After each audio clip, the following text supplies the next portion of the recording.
contarles quiénes nos van a acompañar en breve. Estará con nosotros Pedro Pablo Duarte, candidato a la alcaldía de Guayaquil, para conocer más sobre el plan de trabajo que propone implementar en caso de llegar en las elecciones de febrero a la dignidad de alcalde de esta ciudad.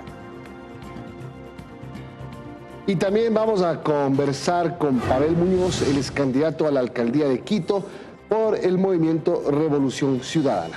Son los invitados para el día de hoy. Son las 7 de la mañana con 3 minutos. Aquí empezamos.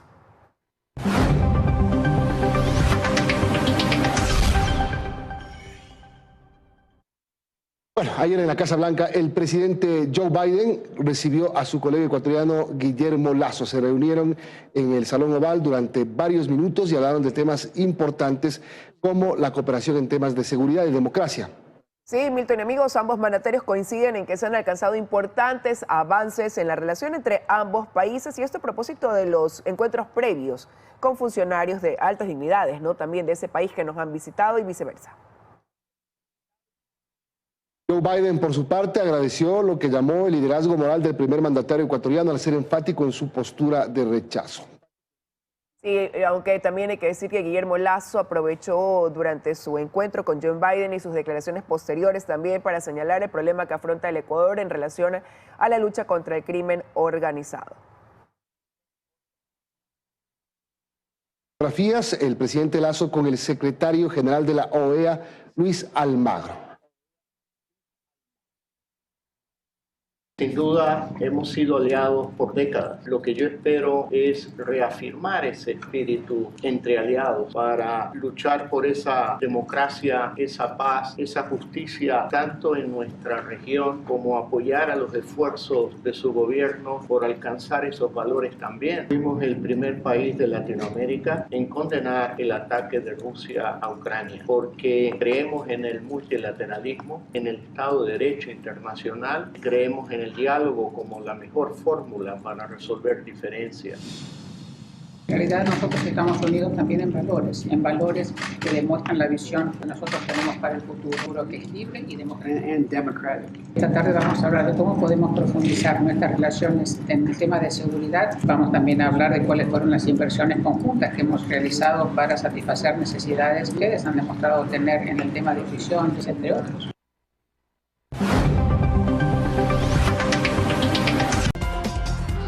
7:16 de la mañana, el Instituto Geofísico ha advertido esta mañana, hace pocos minutos, la emisión de gases y ceniza del volcán Cotopaxi, y ya se registra caída de ceniza en la capital, Milton. Así es, tomen precauciones porque algunos sectores de Quito reportan ya la caída del polvo volcánico. Vamos al sector de la avenida Napo en el sur. Ahí está Paul Coello para que nos cuente detalles de lo que se puede ver a esta hora, de lo que está sintiendo a esta hora. Hola, Paul. Gracias, Milton. Liz, amigos, ¿qué tal? Buenos días. Así es, hace 2 horas aproximadamente el Instituto Geofísico de la Escuela Politécnica reportó justamente la caída, la observación de una columna de emisión de gases y caída de ceniza del volcán Cotopaxi. Quiero mostrarles justamente cómo luce actualmente en estos momentos el fondo de la avenida Napo. Luce totalmente opaco, y esto no es un color de neblina, sino es un color marrón. También podemos observar esta misma escena al lado contrario, y podemos constatar en los puentes. Quiero mostrarles, por ejemplo, cómo luce en estos momentos del puente. Desde muy temprano pues hay caída de ceniza, y se reporta no solo en este lugar, sino también más presencia en el Valle de los Chillos. Hemos intentado dialogar con el director del Instituto Geofísico para que nos cuente detalles, sin embargo no nos ha podido contestar el teléfono, pero en redes sociales ya la gente se ha manifestado sobre la caída de ceniza en algunos sectores. Reiteramos, más pronunciado en el sector del Valle de los Chillos. De igual forma, en redes sociales se pronunció la Secretaría de Riesgos informando que se registra emisión de vapor y ceniza. La nube tiene una altura de 700 metros sobre el nivel del cráter con dirección al noroeste.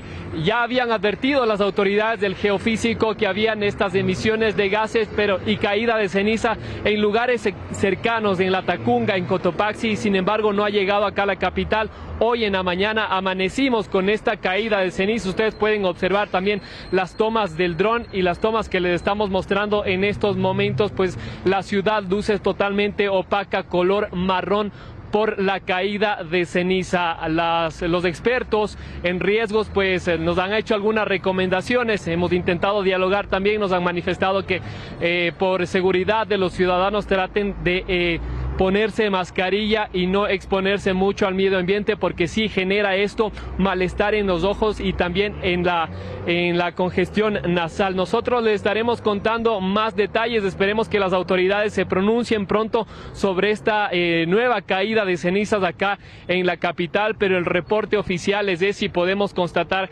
nosotros en algunos sectores la caída de ceniza. Milton, Liz, les estaremos contando más detalles en nuestras próximas emisiones. Con esta información regreso a estudios, amigos, buenos días. Gracias, Paul, buenos días. Y sí, hay que tener cuidado, tomar precauciones y verificar si en efecto en algunas zonas cae o no cae ceniza. Hay una columna reportada por el geofísico de 1 kilómetro de altitud de gases y ceniza. Buena recomendación del uso de mascarilla para evitar esa afectación. Son las 7:19 de la mañana. Les contamos que 9 provincias del país no tienen aún la lista definitiva de candidatos para los comicios seccionales del 2023. Y esto pese a que el CNE había dispuesto como fecha límite el 18 de diciembre. El Tribunal Contencioso Electoral aún tiene recursos pendientes en distintas provincias. Por esta razón, aún se desconoce cuántos candidatos estarán en las papeletas del próximo 5 de febrero. Determinar el fondo de promoción electoral es una de las mayores complicaciones que se presentarían con el retraso de la lista oficial de candidatos. Este lunes se tenía previsto establecer la asignación de estos recursos, pues y ahora no se lo ha podido hacer. 7:20, la proforma del presupuesto del Estado para 2023 entrará en vigencia tal como la presentó el Ministerio de Economía el 31 de octubre, es decir, el documento no incluirá las 7 observaciones que realizó la Asamblea Nacional. Los asambleístas pedían un aumento en el presupuesto para la Policía Nacional. Los legisladores también criticaron, recordemos, la proyección del precio del petróleo, decían que estaba muy por debajo de lo que debería ser y por considerar básicamente que está subestimado, ¿no? Es la segunda vez que el legislativo no logra que el gobierno de Guillermo Lasso modifique la proforma presupuestaria del Estado. Los ecuatorianos sentirán un alivio en sus bolsillos en el 2023, según un análisis de Citi Research, parte de la multinacional de servicios financieros Citigroup. Esto se debe a que la inflación anual en el país será de 2% el próximo año, por lo tanto la tasa se reducirá a la mitad frente a 2022, cuando llegó al 4%. Es decir, Ecuador se convertiría en el país con la menor inflación de Latinoamérica en el próximo año. El indicador será mejor que el de Bolivia y Panamá, por ejemplo, cuyas tasas de inflación llegarían al 3,5% y 2,4% respectivamente. 7:22, Iván Saquicela, el presidente de la Corte Nacional de Justicia, invitó a una reunión a los 14 jueces anticorrupción del país recientemente designados y posesionados. Esto se dará tras las declaraciones del embajador de Estados Unidos en Ecuador sobre el sistema de justicia. Aquí se la insta a evaluar a jueces y aplicar sanciones. Sí, para el titular de la Corte el tema pasa por 2 aspectos: reformas a las leyes como el Código Orgánico Integral Penal y Ley de Garantías Jurisdiccionales y control constitucional. Otro tema, el Ministerio del Ambiente entregó licencias ambientales a la petrolera estatal Petroecuador para perforar 430 pozos en 2 campos. El primero es el campo Auca, bloque 61, ubicado en la provincia amazónica de Orellana, donde Petroecuador podrá perforar 420 pozos de desarrollo. También podrá construir 26 plataformas nuevas, 9 estaciones y una subestación. Además, está autorizada a ampliar 39 plataformas de estaciones y subestaciones. El Ministerio de Ambiente también concedió licencias ambientales para el campo Pacoa, bloque 1, en la provincia costera de Santa Elena.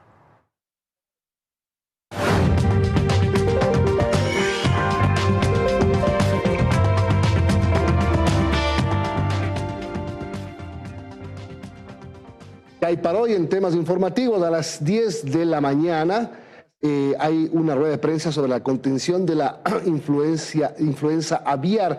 Hay nuevos anuncios por parte de la Agencia de Regulación y Control Fitosanitario. Bueno, a las 10 de la mañana también se va a realizar el sorteo público para definir el fin de semana que corresponderá a la dignidad de prefecturas y alcaldías del 2023. El debate, ¿no? El presidente de la República, Guillermo Lasso, cumplirá visita de trabajo en los Estados Unidos de América, luego de que ayer se reuniera con el presidente Joe Biden. Hoy, a las 9:30, tiene previsto una reunión con el director de la CIA, William Burns.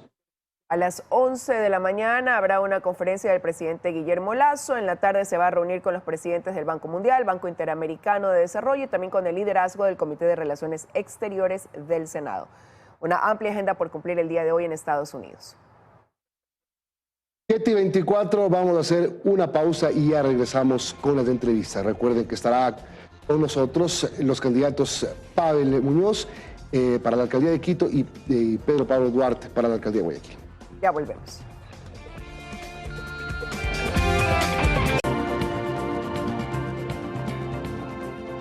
Siete 28 de la mañana, hasta ahora queremos darle la bienvenida en el estudio a Pedro Pablo Duarte, candidato por la lista Suma 23 a la alcaldía de Guayaquil. Buenos días, bienvenido. Buenos días, Liz. Gracias por la invitación. Un cordial saludo para todos los televidentes. Su propuesta, una obra al día para rescatar a Guayaquil. Y esto de aquí, dentro de un plan de acción de 17 puntos, básicamente, donde trata de abordar toda la problemática que para usted enfrenta la ciudad. Sí, principalmente la inseguridad. Lo que nosotros queremos hacer es de Guayaquil una ciudad segura. ¿Y cómo lo vamos a hacer? Lo primero que vamos a hacer cuando lleguemos a la alcaldía de Guayaquil el próximo año, con la bendición de Dios y el apoyo de todos los guayaquileños, es precisamente esto: crear escuadrones de la paz. Nosotros vamos a pedir, Liz, la competencia de la cárcel. ¿Por qué? Porque sabemos que dentro de la cárcel se emiten la orden para robar, para matar, para delinquir, para secuestrar, para vacunar en la ciudad de Guayaquil. Controlando la cárcel se va a controlar buena parte de la inseguridad. ¿Pero cómo va a controlar la cárcel? ¿Cómo va a mejorar el problema de hacinamiento que hoy tiene el centro carcelario? Pidiendo la competencia de la cárcel primeramente, asignando bien los recursos, poniendo mano dura, que es lo que se tiene que hacer, controlando la cárcel. Dentro de la cárcel tienen internet, hay drogas, hay armas. Y eso no puede ser así. ¿Pero cómo logra el cambio? Porque hoy también se lo hace, se tienen los guías penitenciarios. Se lo hace, ¿usted cree que se lo hace? Es lo que se dice, ¿no? Se controla con policía. ¿Cómo marcaría la diferencia, el cambio? Es lo que se dice, pero no lo que se hace. Y la prueba está que uno puede ver en redes sociales los propios PPLs que se filman cuando pasa alguna revuelta. Pero permítanme seguir con las propuestas. Luego vamos a hacer que la Policía Metropolitana, que lamentablemente al día de hoy se dedica a perseguir comerciantes, le vamos a dar instrucciones claras para que se dediquen a perseguir delincuentes. Hay que poner mano dura, sí, pero también tenemos que organizar y ordenar la ciudad de Guayaquil. ¿Pero vamos a hacer la Policía Metropolitana para poder ejercer esa función? Vamos a hacer trabajar a la Policía Metropolitana, Liz. Al día de hoy usted no los ve patrullando las calles en la noche ni los fines de semana, tienen horario de oficina. Lo que tenemos que hacer es trabajar en equipo. Yo le hago una pregunta a usted: ¿por qué el crimen organizado funciona como funciona?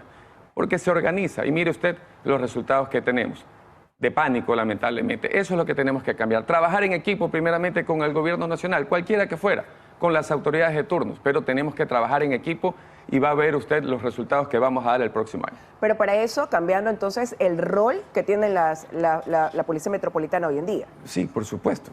El municipio de Guayaquil tiene la Corporación de Seguridad Ciudadana, el municipio de Guayaquil tiene la Policía Metropolitana, el municipio de Guayaquil tiene los agentes de tránsito del ATM, que son instituciones que pudieran estar dando más de lo que dan ahora en relación a lo que tenemos con las cifras de inseguridad.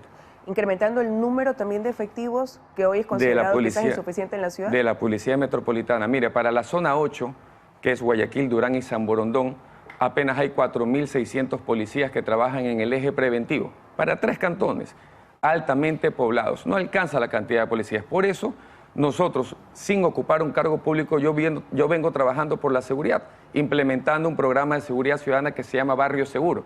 Y sin ocupar un cargo público, sin tener la responsabilidad, sin tener la obligación, hemos colocado más de 350 cámaras en barrios y en escuelas con buenos resultados.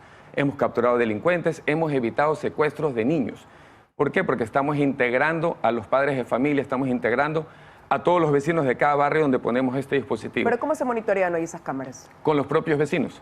Son los propios vecinos de cada barrio y son los propios padres de familia quienes están monitoreando, e integramos también a la Policía Nacional y cada vez que ellos encienden la alarma, la policía se acerca al sector. De llegar a la alcaldía, ¿eso cambiaría y se integrarían a lo que usted decía ya existe hoy, esta Corporación para la Seguridad Ciudadana de Guayaquil enlazada con el 911? Por supuesto, pero lo importante es empoderar al barrio, es darle la oportunidad a todos los guayaquileños que nos unamos por primera vez para combatir a un enemigo común que tenemos, que es la delincuencia. No es normal y no es justo y tenemos que indignarnos, y esta indignación nos tiene que llevar a un cambio, que niños de 3 años reciban impacto de bala. Yo venía escuchando el noticiero a Luis Antonio decir que una criatura de 2 meses recibió un impacto de bala, daño colateral, y así le puedo seguir enumerando los diferentes casos que hay. Tenemos que actuar rápido, poner mano dura, sí, combatir la delincuencia, sí, respetar los derechos humanos principalmente de los ciudadanos. Después veremos si respetamos los derechos humanos de los delincuentes. Ahora, para pasar a otro tema, quiero cerrar eso de aquí del tema de seguridad. Usted propone presentar un proyecto de ley para porte de armas letales para los agentes de la Policía Metropolitana. Por eso tiene que pasar por la Asamblea. Así es, así es. Pero pueden negarlo, vamos a elevar la voz desde un puesto de poder para poderlo hacer. Vamos a elevar la voz. Que se lo van a aprobar en la Asamblea. Con el poder que vamos a ejercer, sí, porque nuestro liderazgo va a ser diferente al que tenemos lamentablemente al día de hoy. Y yo le quiero dar un ejemplo. Mire usted, la alcaldía de un exalcalde, Jaime Nebot, buen administrador del cual yo aprendí, del cual yo trabajé, a lo que es la administración de la actual alcaldesa. Saldo bancario en la época de Nebot, 180 millones de dólares en la cuenta bancaria, saldo mínimo. Mire lo que tenemos ahora, 3 millones de dólares. El municipio de Guayaquil está quebrado por una mala gestión y una mala administración. Hablemos de lo que va a hacer, por ejemplo, también dentro de su propuesta en tema de salud. Con mucho gusto. Y lo toco porque es uno de sus principales también ejes. Usted dice médico puerta a puerta, telemedicina, que las personas puedan acceder a una medicina gratuita en farmacias municipales. Ya lo hemos hecho, sin ocupar un cargo público. Yo vengo trabajando desde hace 2 años. Cuando dejé mis funciones como gobernador, nosotros empezamos a caminar todos los días sin ocupar un cargo público y hemos hecho desde cursos de enfermería para beneficiar a más de 5.000 personas, hemos hecho brigadas médicas, campañas de vitaminización y ferias de salud. ¿Qué es lo que vamos a hacer principalmente? Esto, 8 centros de rehabilitación de droga. Liz, créame, usted tiene hijos, Liz. Usted sabe lo triste que sería ver a una criatura consumir H. Hay muchas madres de familia que ahora sus niños de 8, 9, 10 años son adictos a la H. ¿Por qué? Porque afuera de las escuelas les están regalando dosis. Afuera de las escuelas tiene que haber policía metropolitana, afuera de las escuelas tiene que haber policía nacional también. Nosotros vamos a crear 8 centros de rehabilitación de drogas y 4 centros de hemodiálisis y también la primera red de farmacias municipales para que puedan ir y retirar su propia medicina. Pero de manera gratuita, dice usted. De manera gratuita, sí. Todo eso lo va a financiar el municipio de Guayaquil. El municipio, el dinero alcanza cuando no se lo roban. El municipio de Guayaquil tiene un presupuesto de 3.000 millones de dólares para 4 años de administración.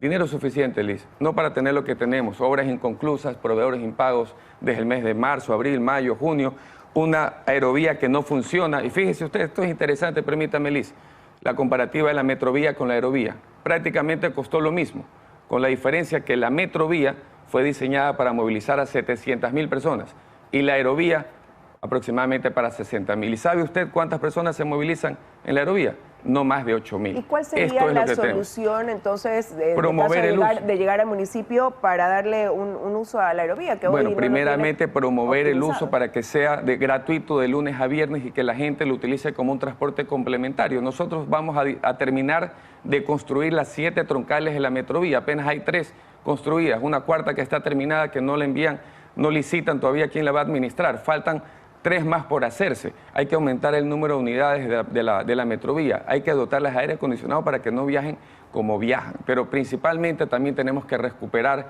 el río, el transporte fluvial. Una ciudad que le da la espalda al río es una ciudad que no tiene identidad. Una ciudad cuyo casco histórico, el centro de Guayaquil, está descuidado, es una ciudad que no tiene identidad. ¿Qué uso se le daría a través del transporte fluvial? Recorriendo Durán, recorriendo todo y haciendo convenios con los diferentes cantones para que podamos movilizar tanto como Daule, tanto como Durán, tanto como San Borondón e integrar el Gran Guayaquil que siempre se ha hablado y que siempre ha sido. Pero también tiene una propuesta de implementar una especie de tren que conecte a la ciudad de sur a norte, de este a oeste. Así es, ya veo gratamente. Paralelo a la metrovía.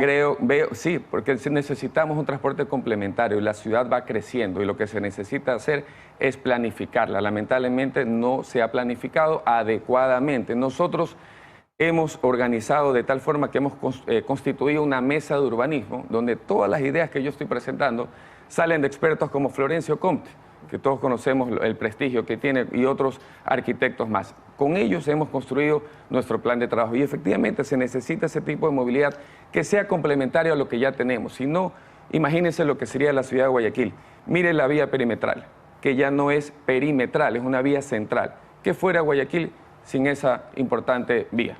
Tenemos que planificar incluso para construir un nuevo anillo vial que incluya Guayaquil, Durán, Daule, San Borondón, Yaguachi, Milagro, Salitre incluso. O sea, Quito va a tener el metro, Guayaquil el Metrorail. Y entre otras cosas más. Se lo puede hacer, no son cosas lejanas a la realidad. Se lo puede hacer, lo primero que hay que hacer es quitarle la chequera a los políticos corruptos. El dinero alcanza cuando no se lo roban. Hay que parar las multas. La ATM se ha convertido en un recaudador, son los vacunadores en las calles, solo multan y multan y multan. Le meten la mano al bolsillo, nosotros vamos a eliminar las multas, vamos a tirar al tacho a la basura todas las ordenanzas multadoras. Vamos a hacer una nueva, sí, que vaya de acuerdo a la capacidad económica del bolsillo de los ecuatorianos. Pero basta ya de tanto abuso. La gente lo que quiere es trabajar, es salir adelante. O sea, no es derogar las multas, sino reemplazar esas por multas unas por nuevas menores valores. Que vaya de acuerdo a la capacidad económica del bolsillo de todos. Le pongo un ejemplo, ¿Cuánto Liz. menos sería? Le pongo un ejemplo. Si usted va en su moto y usted comete un error, porque somos humanos y lo podemos cometer, le quitan la moto, va al canchón municipal. Yo sobrevolé el canchón con un dron. Es el equivalente a 3 canchas de fútbol repletas de vehículos, de carros, de motos, de furgonetas, de buses, de taxis. ¿Usted cree que es justo para una persona que trabaja con su moto, que trabaja con su taxi, que trabaja con su furgoneta, que le quiten de esa forma el carro y que no la pueda retirar por el alto precio que tiene que pagar? Eso no es justo. La gente lo que quiere es trabajar, producir. El municipio no está para recaudar, está para controlar, está para servir. ¿Sabe cuál es el problema, Liz? Que los politiqueros corruptos confunden la política con un emprendimiento familiar. Y cuando llegan al poder se olvidan del pueblo y llevan a los amigos, a los hijos, a los novios, a los esposos, a los amantes, etcétera, etcétera. Eso tiene que acabar. Ahora, usted propone también generación de empleo y dice que se generen empleos para los jóvenes a través de incentivos tributarios. Así es. A través de una ordenanza municipal en la cual se invite a la empresa privada para que contrate gente joven a cambio de reducción de impuestos prediales, a cambio de reducción de pagos de tasas de habilitación. Se lo puede hacer. Se puede sectorizar y dinamizar la economía a través del empleo y a través de la obra pública. El municipio de Guayaquil tiene dinero suficiente para dinamizar la economía. Y si usted le dice, señor contratista municipal, por ejemplo, tiene que contratar personal de Trinitaria, del Guasmo, del Suburbio, de Monte Sinaí, de la Sergio Toral, de la Marcos Moroni, para dinamizar la economía, se lo puede hacer fácilmente. ¿Y cómo va a ser también este bono que usted ofrece dar de $10.000 para que alguien pueda iniciar su negocio? ¿Esto va a ser pagadero a cuánto tiempo? ¿Cómo plantea la proyección de ese beneficio que está ofreciendo ahora en campaña? Mire, ese bono va de la mano de esto. Nosotros vamos a crear el primer instituto tecnológico municipal y las personas que van a recibir el bono son las personas que se han capacitado, que se han educado, que se han formado en nuestro primer instituto tecnológico municipal, que va a dar la oportunidad a gente joven que puedan estudiar carreras cortas, de buena calidad y con los mejores profesionales. Y lo que queremos hacer es motivar a la gente que se anime a emprender. Ecuador tiene una alta tasa de emprendimientos, pero también tiene una alta tasa de fracaso en los emprendimientos. ¿Por qué? Porque no tiene el debido acompañamiento. Yo ya lo hice. Cuando yo fui funcionario público y trabajé en la Dirección de Acción Social y Educación, nosotros creamos el primer centro de emprendimiento que se llamaba Guayaquil Emprende. 24 horas después de ganar la nueva administración le cambiaron de nombre, me parece que le llaman Épico ahora. Ahora se llama Épico. Pero eso fue una obra que hicimos nosotros cuando fue Jaime Nebot. Y mire, nosotros los guayaquileños hemos estado acostumbrados a las grandes obras que hizo León Férez Cordero, a las grandes obras que hizo Jaime Nebot. Ese Guayaquil de las grandes obras es el que tenemos que recuperar. Y nosotros cuando ganemos la alcaldía de Guayaquil el próximo año, lo vamos a hacer. Tenemos la oportunidad de cambiar. Guayaquileños, si ustedes quieren más de lo mismo, si quieren más muertes violentas, más sicariato, más robo, más vacunas, más extorsión, más inseguridad, voten por la misma gente. Los que están y se quieren quedar o los que se fueron y quieren regresar. Por el contrario, los invito a que lean nuestro plan de trabajo en la página web www.pedropablo.es, donde están todas las propuestas de cambio para el próximo año en la ciudad de Guayaquil. No quiero terminar sin preguntarle también solución, por ejemplo, para lo que pasa en la vía de la costa. El crecimiento de la ciudad se proyecta para ese lado, pero también ya está colapsado. Hay mucha preocupación entre quienes ya viven en este sector de la ciudad. Está colapsado y es precisamente por la falta de planificación. ¿Usted se imagina lo que sería la vía a la costa si se construye el aeropuerto donde se piensa construir? ¿Usted se imagina lo que sería la vía a la costa si se desarrollan todas las urbanizaciones que se pretenden construir? Colapsaría. ¿Por qué? Porque es el ingreso a la provincia del Guayas, colindando con la provincia de Santa Elena. Una sola vía. ¿Por qué? Por la falta de planificación. Yo me he reunido varias veces con los vecinos de la vía de la costa y me he comprometido con ellos. Primero, a cerrar las canteras que están contaminando el medio ambiente y están causando molestias, incluso de salud, para todos los vecinos del sector. Tercero, hacer retornos cada kilómetro, no cada 4 kilómetros. Llevar al alcantarillado. Usted sabe que en la vía de la costa no hay alcantarillado. Imagínese usted, todo eso, ¿dónde desemboca? En el estero salado. Ahí viene también nuestro plan ambiental para recuperar el estero salado. Ahí viene nuestro plan ambiental para poder hacer corredores verdes. Ahí viene nuestro plan ambiental para hacer un gran acuerdo donde involucre a la empresa privada y poder sembrar más de 500.000 árboles en la ciudad de Guayaquil. Ya falta poco para recuperar y para transformar el Guayaquil que merecemos. Muchísimas gracias por haber estado con nosotros esta mañana. Pedro Pablo Duarte, candidato a la alcaldía de Guayaquil por Suma Lista 23. Vamos a una... Saludamos hasta ahora a Pavel Muñoz, candidato a la alcaldía de Quito por la Revolución Ciudadana. Pavel, buenos días, gracias por acompañarnos. ¿Qué pasa si el 5 de febrero usted gana las elecciones? ¿Cuál va a ser la primera acción por Quito? ¿Qué tantas cosas pendientes tiene por hacer? Milton, buenos días. Si ganamos las elecciones, como es nuestra previsión y como así está respondiendo la ciudadanía quiteña, al día siguiente estaremos trabajando y haciendo lo que compete. Son al menos 3 las principales preocupaciones de los capitalinos: inseguridad, desempleo y pobreza, y por lo tanto en nuestro eje de trabajo de 5 elementos, el tema de seguridad, el tema del trabajo, el tema de la protección social a los que más necesitan, el tema de la movilidad sostenible y un Quito intercultural, deportivo, activo, ecológico, empezaremos a implementar eso inmediatamente desde el día siguiente. El tema de la seguridad, si bien no tiene una competencia total los gobiernos seccionales, esto pasa por responsabilidad del gobierno. ¿Cómo trabajar en conjunto? ¿Cómo trabajar en conjunto además con un gobierno que es completamente distante, divergente al pensamiento de la Revolución Ciudadana? Y por otro lado el gobierno también, obviamente. Primero, Milton, yo coincido con usted. Esta es una competencia exclusiva del gobierno nacional. Sin embargo, los municipios no pueden quitar ni evadir responsabilidad, que sí la pueden hacer. Nosotros lo vamos a hacer en el municipio de Quito. Segundo, usted tiene razón. Este es un gobierno, pero yo diría que no distante al pensamiento de la Revolución Ciudadana, es distante al pueblo. Por lo tanto, hoy la plata en exceso que tienen de los recursos petroleros la depositan en bancos en vez de hacer obra o mejorar la capacidad operativa de la Policía Nacional. Nosotros, al menos lo siguiente. Quito tiene 8 millones de dólares que le quedan por la tasa de seguridad. Esto es lo que se paga desde el impuesto predial y utilizaremos eso primero para medidas preventivas, poniendo alarmas comunitarias, restableciendo la figura de los comités barriales de seguridad, adecuando el espacio público, iluminándolo bien. Barrios bien iluminados son barrios más seguros. Después, mejorando el sistema ECO 911 con más cámaras en la ciudad. Y finalmente, Milton, para que no nos digan que no pueden atender una emergencia porque no tienen gasolina, batería, patrulleros, también pondremos parte de esos recursos a mejorar la capacidad operativa de la policía destacada en Quito. ¿Usted va a ser un vecino incómodo para el Palacio de Carondelet? No, en lo absoluto. Yo dividiré mi actitud con el gobierno en 2 partes exactamente iguales. 50% de total colaboración y 50% de hacer respetar la capitalidad. Por ejemplo, vuelvo al tema de seguridad. Milton, yo amo a las 221 ciudades de mi país y quiero que la provincia de Esmeraldas esté bien y quiero que Guayas tenga buena seguridad, pero no a costa de que le quiten los efectivos de seguridad a la ciudad de Quito.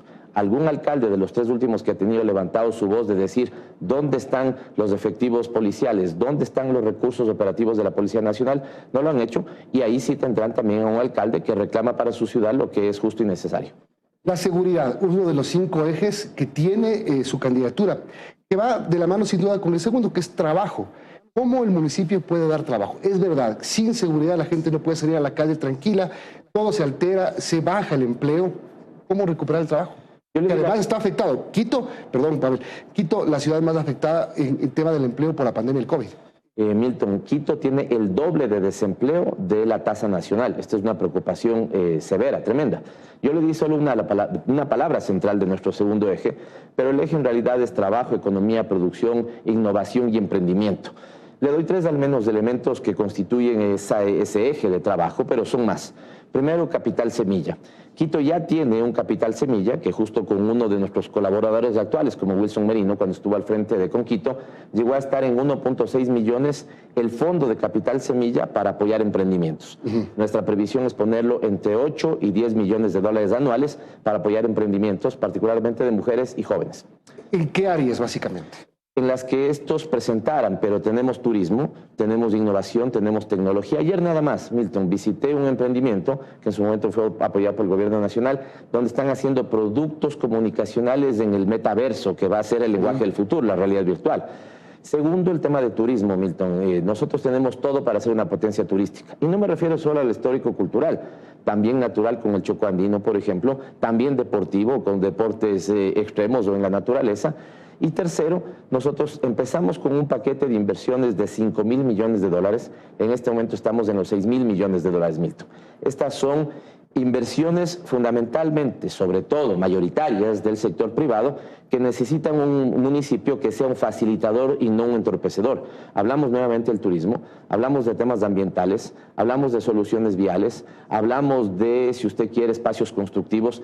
Quitumbe, Bicentenario, la 10 de agosto, Calderón, serán al menos 4 de las ciudades donde se pueda crecer y dinamizar mucho las inversiones, y ahí por eso hemos consolidado un paquete de inversiones de 6.000 millones de dólares. Y la tercera acción, si quiere le digo las dos primeras, pero la tercera que ya me comprometí es establecer la mesa de inversiones de Quito para que esos actores privados puedan ver a esta como una capital de inversiones. Ahí se puede desarrollar el empleo, que va de la mano con otro de los ejes, que es protección social a grupos de atención prioritaria. ¿Por qué digo que van de la mano? Porque sin generación de recursos no se puede atender a la gente que necesita. Totalmente, Milton.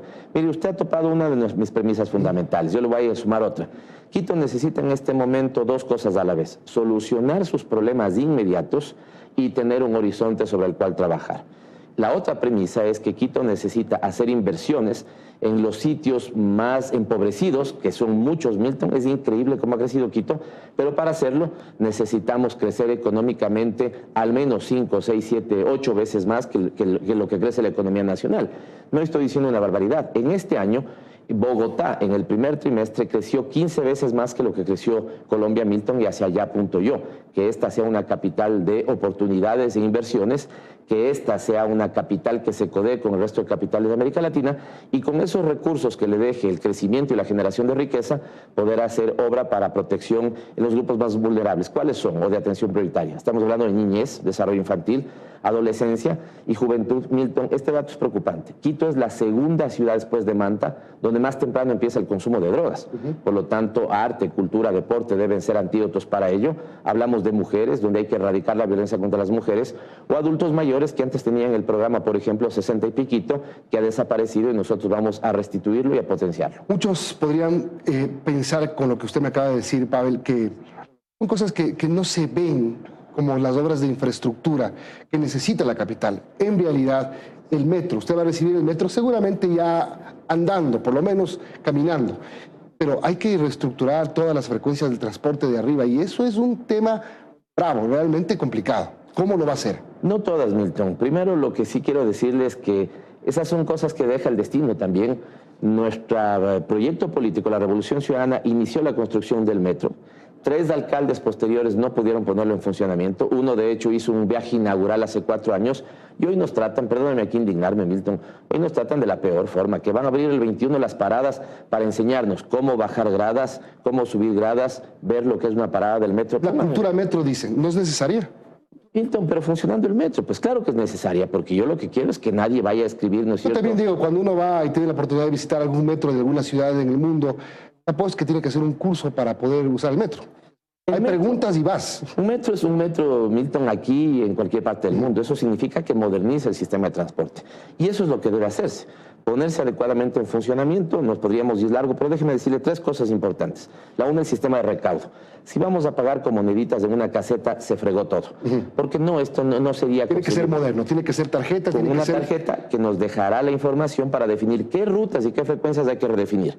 Milton, en este momento se paga a los transportistas por pasajero levantado, cuando hay que pagarles por kilómetro recorrido. Es decir, usted no va a reestructurar las rutas hasta no saber a ciencia cierta el mayor flujo de ciudadanos que usan el metro. Es lo ideal. ¿Por dónde van? Es lo ideal. Si usted pone el sistema de la tarjeta, la información que va a tener no va a tener nunca nadie, digamos, respecto al sistema de transporte de Quito en la vida. Porque ahí vamos a saber si la gente se sube más en la Magdalena o en la Villaflora, en, qué sé yo, en la Roldós como alimentadores, ¿no es cierto?, o en la Amazonas, y por lo tanto usted lo que tiene es que poner encima del metro el mapa de las rutas y frecuencias, algunas ya están habilitando, y más bien hacer adecuaciones en las paradas del metro para que tengamos conexión más oriente-occidente en la ciudad, porque ya está de alguna u otra manera relativamente bien servida en el norte-sur. Vías. En el sentido norte-sur. Por ejemplo, solución Guayasamil, ¿usted la va a hacer?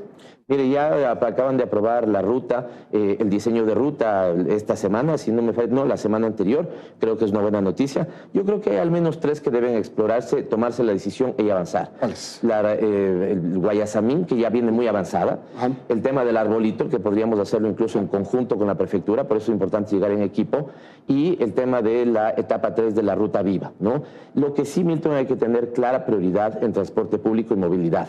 El 80% de quiteños y quiteñas se mueve en bus, por lo tanto, el 80% de inversiones también deberían ir a que el transporte público mejore su calidad. El 20% lo hace o lo hacemos... O sea, debería cambiar el trolebús, por ejemplo. Ya pide pista el trolebús, está absolutamente obsoleto. Totalmente, por lo tanto habrá que comprar nuevas unidades, pero poner adecuadamente bien operativas las que están. En algún caso también se pueden hacer, ¿no es cierto?, estas repotenciaciones que son más baratas seguramente que comprar un nuevo bus, y se lo puede hacer. Y la otra es tener un fideicomiso sobre el cual no solamente paguemos por kilómetros recorrido, sino que termine siendo el fondo de respaldo para que los transportistas vayan migrando paulatinamente al transporte eléctrico. Usted hace poco acaba de estar en el Mundial y se da cuenta, ¿no es cierto? Yo estuve en México hace poco haciendo grandes contactos para la movilidad, y Quito se ha quedado en esta materia de manera, pero horrorosa en el tiempo, ¿no? Horrorosa en el tiempo. Pico y placa. Vuelve al oírlo, circula, mantiene el pico de placa, lo extiende o lo elimina. Milton, o ninguna de las anteriores. No, yo creo que hay mucha... Yo he revisado algunas encuestas. Este es un tema sensible y lo vamos a tomar la decisión conjuntamente con la ciudadanía. Pero antes yo le podía decir, Milton, encontrémonos a las 11 del día en tal lado, porque de alguna u otra manera sabíamos que ahí se aligeraba el tráfico. Hoy no. No hay hora, ¿no es cierto?, ni lugar. Quito está absolutamente devastado.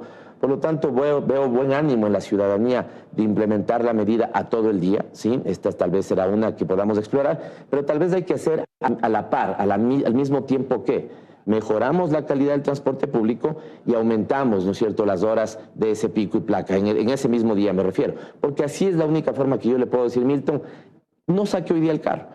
Vaya al transporte público, le aseguro que va a tener un mejor trato, y si usted ya se siente más cómodo, el día siguiente y pasado mañana es posible que también deje su auto en casa. Totalmente, además con el combustible.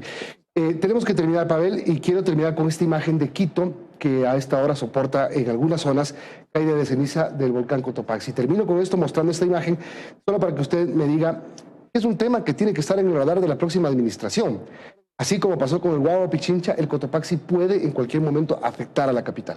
¿Por qué le dije que la de inversión es la tercera decisión, Milton? Porque la primera será regularización de barrios y la segunda gestión de riesgos. Hasta para que nuestra administración se cure en salud, deberemos decirle a la ciudadanía los riesgos que en este momento tiene Quito, no para asustarles, sino para trabajemos en las medidas preventivas. Tenemos que recuperar las quebradas, y eso supone también atender los riesgos generados en las quebradas, y vivimos de lados de volcanes, por no señalarle algunas otras contingencias, con lo cual es importante que la ciudadanía entienda la necesidad de esto. Y usted me señalaba hace un momento obras que no se ven. Lastimosamente, hay obras en riesgo que no se ven, pero son fundamentales. $1 de inversión en materia preventiva de riesgos nos ahorra 9 o 10 en materia de prevención, y a eso nos dedicaremos con total prioridad. Tenemos que terminar. Suerte. Pavel Muñoz, candidato a la alcaldía de Quito por la Revolución Ciudadana. Buen día. Muchísimas gracias, Milton, y le anticipo un feliz año. Igualmente.